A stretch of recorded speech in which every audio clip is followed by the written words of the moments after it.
Hey everyone, I hope you're all having a fantastic day so far. Today I'm in a different environment. I've got a board meeting tomorrow, and so I'm currently in a hotel, I'm not in my home environment, hence why the different space. But today I want to talk about a topic centered around this whole idea of the silent force of the 9 to 5. And the reason I want to talk about this is because I've been having a lot of conversations with different individuals who want to produce a portfolio career that is different to the standard. Oh, I want to go into contracting, I want to do consulting, I want to become an entrepreneur, etc., etc. And really I want to outline some key sort of reasons why somebody would like to do that, and it may resonate with you, or actually you can recognize it but you still want to do some of those other things that I've highlighted.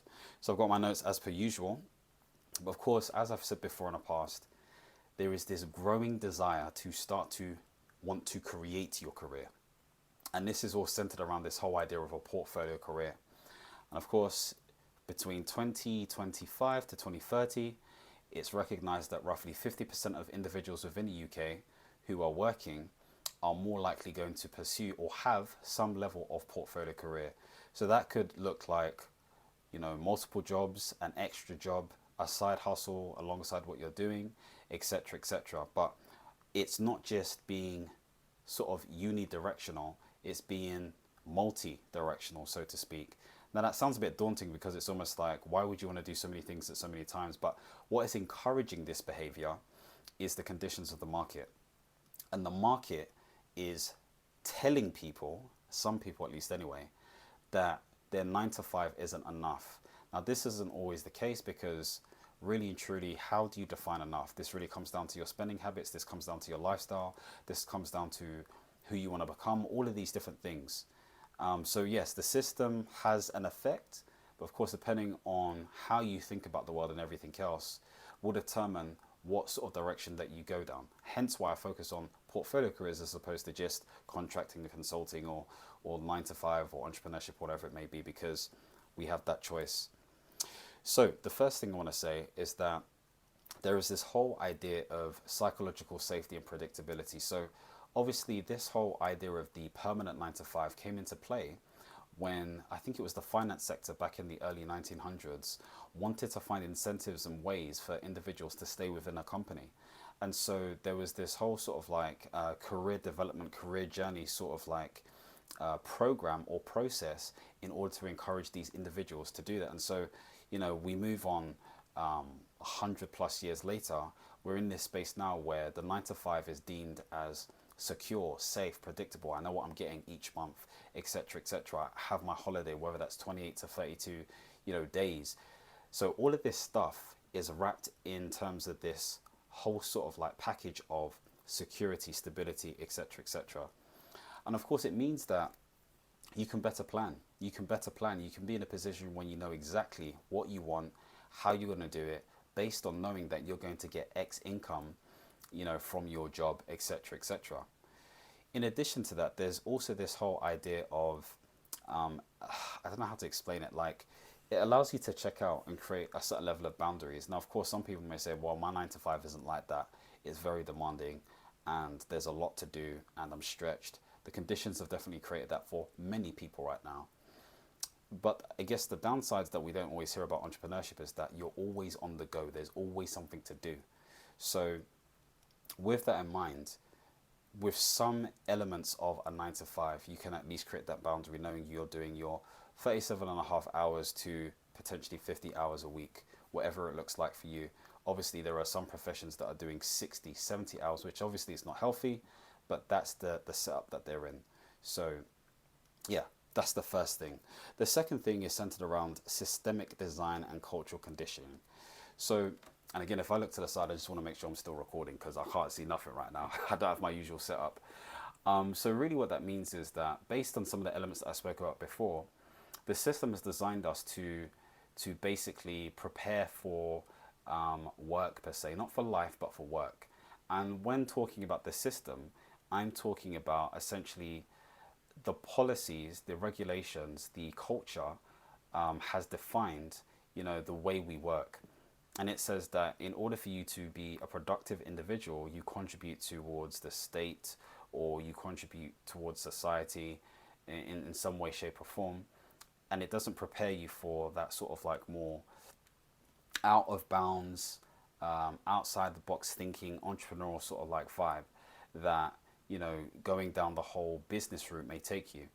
And so, the education has trained us in this way where it makes sense for us to be stable. So if we think about the conditions of, let's say, for example, getting credit as an example, or getting a mortgage, or whatever it may be, they want to make sure that you have proof and evidence of the fact that you've been working for a long time, because it shows that you can make those payments back.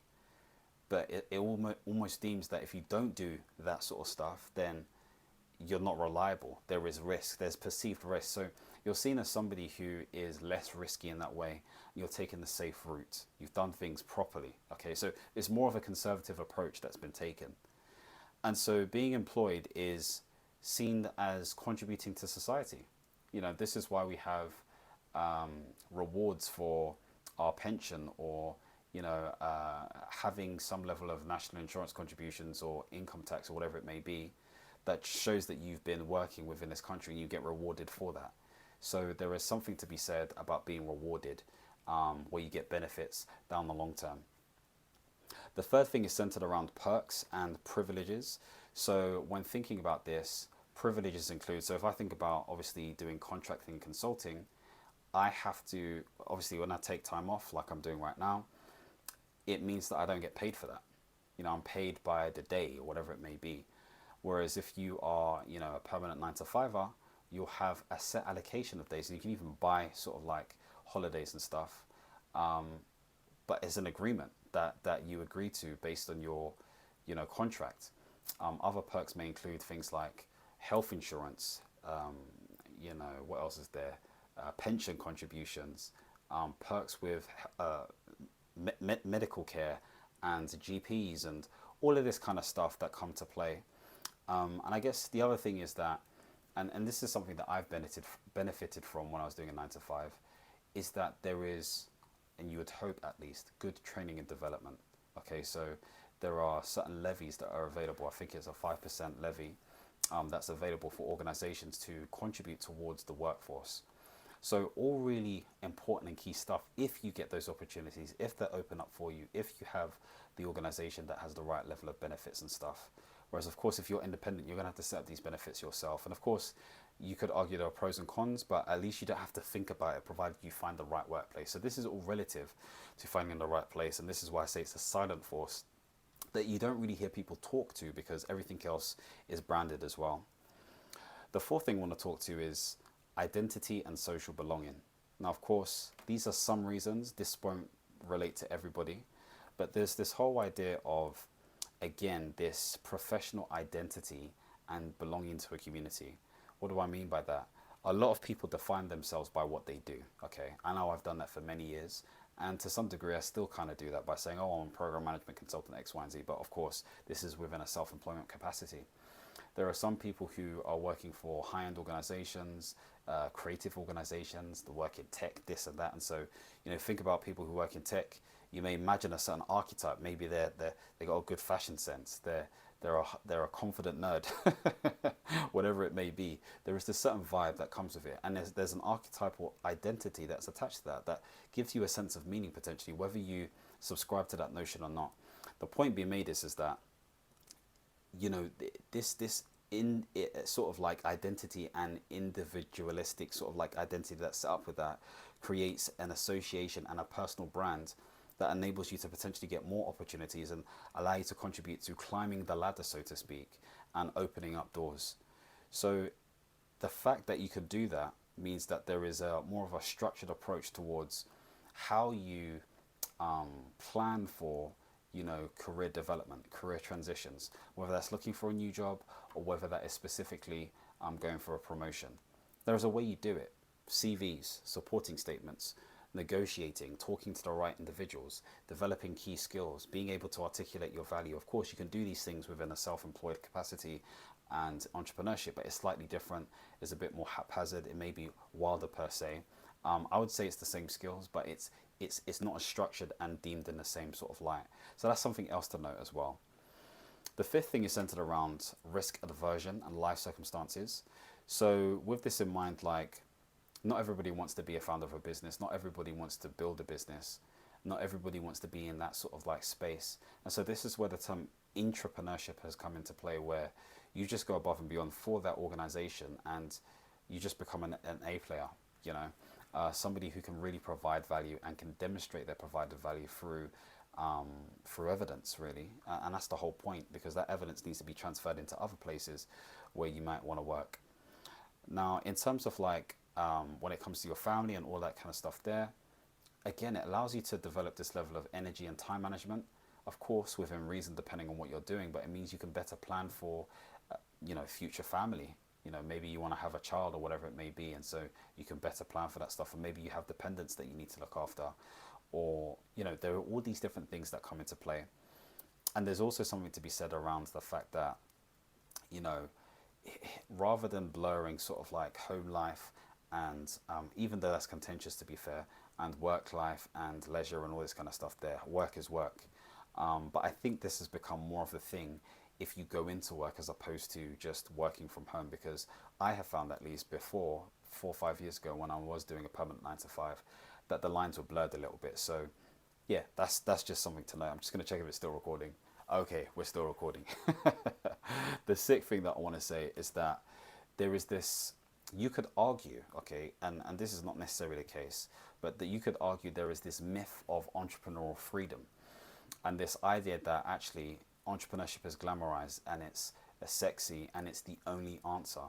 I would argue that it's a answer. It's an answer that I've definitely been attracted to, for sure, because I believe that, yeah, I'm just built in a way where I kind of want to do my own thing. Okay, whether I'm right or wrong, that's just how I see it for myself, and hence why I've come for this middle ground where it's not quite full-fledged sort of like, creating an app and, this whole Silicon Valley thing or whatever it may be. This is like using professional experience from the 9 to 5 world and bringing it into the self-employment world, as a independent consultant and contractor.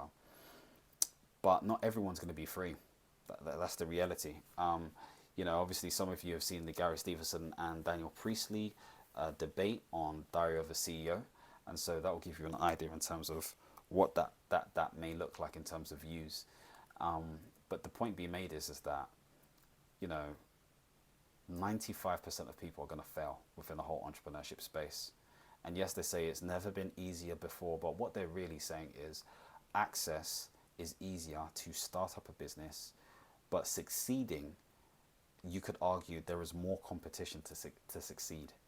Okay, based on the fact that the competition has increased, etc., etc. But then obviously, certain gurus will say that, hey, well, it really comes down to differentiation and how you stand out. And some people will say you stand out by being yourself, but that depends on what you're doing and whether you're doing a personal brand business as opposed to a business brand. There are so many different caveats to it. The point being made is it's not as easy as people make it out to be.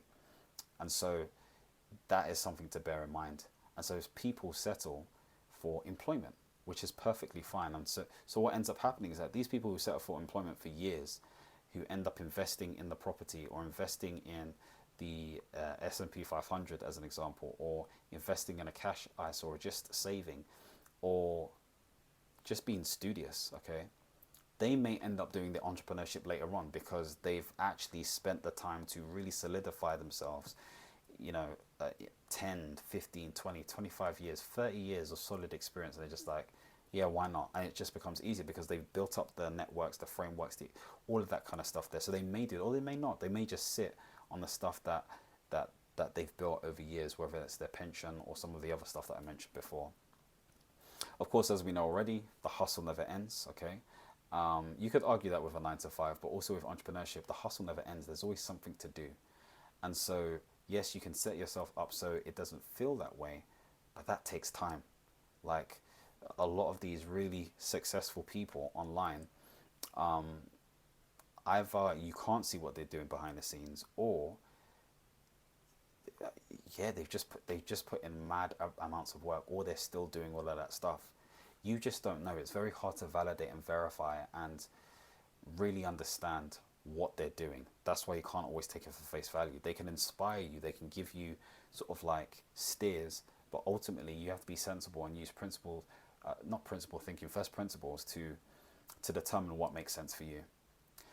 And of course, this is a real thing because I've suffered this myself many times because I didn't learn the lesson. Burnout is a real thing, both mental or values-based burnout and physical burnout, where you just feel so run down, okay? Because you're just constantly doing stuff and you don't know when to shut down, you don't know when to stop, and your body just shuts down for you. So hopefully that gives you a bit of an idea. Whereas you can get this stuff in a 9 to 5, because I've been burnt out in a 9 to 5, but also I would argue because maybe I may have been doing additional stuff, but there have been times where actually I wasn't doing any additional stuff. It was the 9 to 5 that burnt me out. And it was a lack of alignment to the values that caused the burnout, in addition to overdoing stuff because there was an expectation from what I deemed as toxic leadership. The next thing, the seventh thing, is around the recession, AI, and economic insecurity. And because there's so much unfamiliarity, uncertainty, all of this kind of stuff, there's anxiety around the whole AI piece. So people just want to stay in jobs for as long as possible before they're told to just F off, basically. Obviously, there are certain workers' rights. So there's employment law and rights that are around that protect workers from just being sacked or whatever it may be. Of course, it depends on what organization you're part of and what the offense is or potential offense is. But there are laws in place. Whereas with self-employment contractors, those laws don't really exist. Let's be real, they don't really exist. So that's another thing to bear in mind. And I guess the other thing is that because of all of the changes that are happening, and we saw the what's it called, the spring budget, where Rachel Reeves was talking about the world changing. I mean, no S Sherlock. Like, we know the world's changing, but because of this rapid change, it means we have to be agile. And this is why I advocate for the portfolio career, because of that change. But the other side of that is, well, because of that change, I just want to stay put and I don't want to rock the boat. I've got something nice set up here. The eighth thing is that not all 9 to 5s are created equal. So of course, what I mean by this is that there are sort of like hybrid roles, there are remote working roles, there are different cultures and setups. There are some people who travel, there are some people who don't travel. There's this whole idea of entrepreneurship that I spoke about before, which is this sense of autonomy and leadership that is driving excellence. There's also this idea of creating the portfolio role within an organization. And I believe that's how I started, actually. You know, when I used to work for NHS England, that is going away now, I was part of that whole Quango space. Knew nothing about this political nature, by the way. This was obviously 5-6 years ago. I feel like I created my portfolio career there because I became a subject matter expert within commissioning. I became a subject matter expert within the public health space. I became a subject matter expert within digital health transformation. And I started to do all these different things, such as I was a healthcare 360 leadership facilitator. I was also a what is it called? A graduate action learning set facilitator for new graduates coming into the NHS as managers. I also did coaching. I was a formal coach and mentor within the NHS.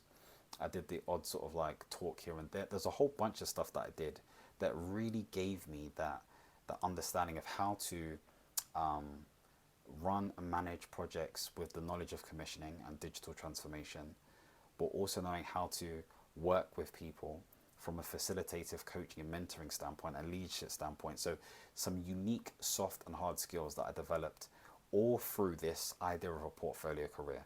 So really, really helpful stuff in terms of development there.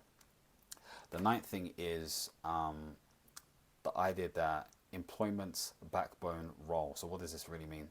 So really and truly, if you think about different types of like industries, okay, or sectors, so like the public sector, elements of the private sector as well, the way we're taxed and everything, it's largely dependent upon the employed population.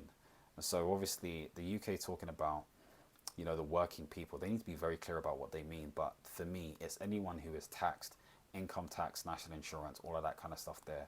There is heavy reliance on employed people to either be the backbone of public sector services, such as, Department of Health and Social Care, Department of Work and Pensions, Ministry of Defence, all of these different ones.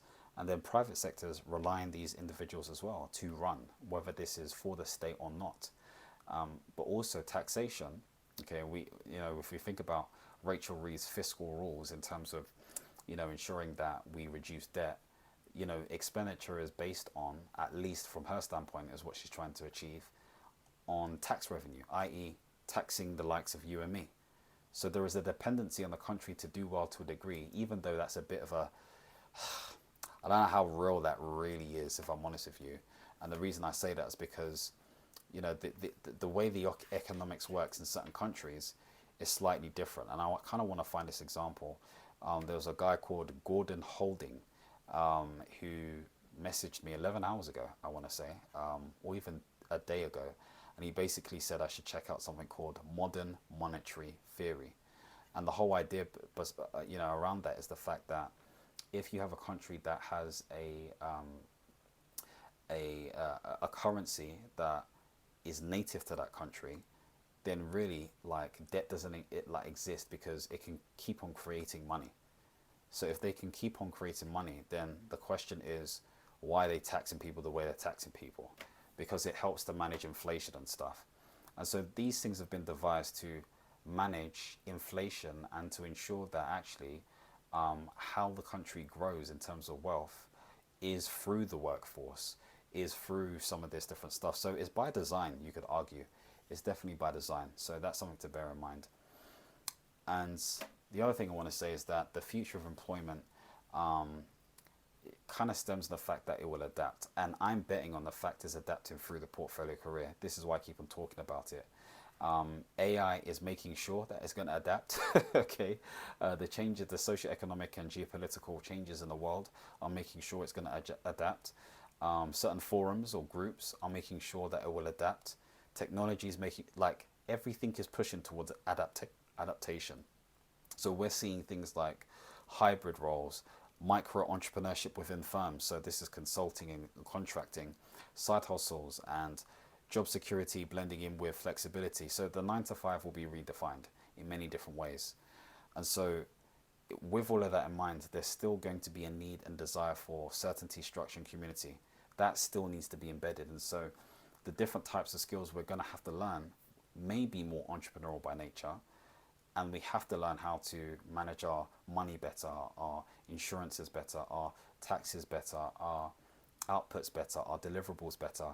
It will move into this whole consulting world. And this is why I talk about the whole consultant mindset. It may not be like this year, it may not be next year, it may not be in 5 years, but we are moving in that direction. Whether the government likes it or not, there will be a need for consultants and contractors. They just will be. They just may not be in the capacity of the big five. And this is why they're promoting SME consultants and contractors to make it easier for them to procure for services, making it more competitive for the big four, the big five, etc., because they've really been in this space because of brand. This is me not questioning their ability. That's for you guys to decide, because obviously within any organization, you're going to get different types of people in terms of competencies and everything else. So that's everything I wanted to highlight. 10 key things that really sort of focus on this idea that there is a silent force within this whole 9 to 5 movement. It's underground, but it's definitely going to transform into this whole portfolio career. So I'd love to know your thoughts. What do you think about all of this? Are you in favor of the 9 to 5 still being a thing that makes sense for most people? And when I say 9 to 5, I mean the permanency of a role. Or do you feel like actually roles have never been permanent? It's just an illusion that works within society.